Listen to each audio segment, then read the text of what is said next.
Hi everyone, Alexis here. I wanted to talk to you a little bit today about making things easier using these containers, getting organized.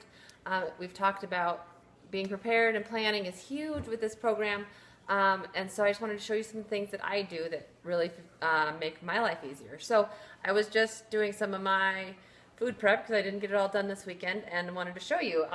I've got a bunch of vegetables cut up here that I use for omelets. I put them in, my meats and stuff sometimes. So I cut them all up, and then I grab my container and measure it out.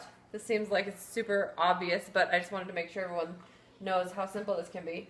Get my container full, and then instead of having a big batch and having to measure this out every single day, I make little individual size containers and stock my fridge.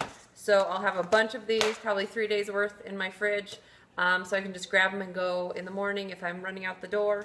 I also will do that with my grains. This is a bunch of quinoa, so I will take this, make a big batch, and then measure it out in my yellow container.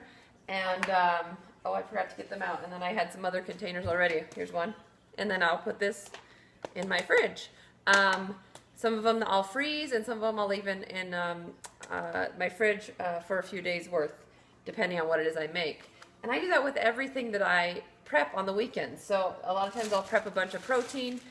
Here are some turkey meatballs, and when I make these dishes, I tend to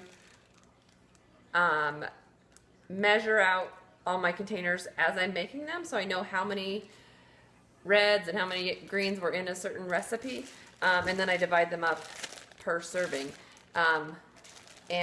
With these meatballs, these are all 1 serving worth of protein that I will put in my fridge so that I can just grab them and whenever I need a meal. So just wanted to share that with you. Target has some great color-coded bags. Not all the right colors, but they have red, green, yellow, blue.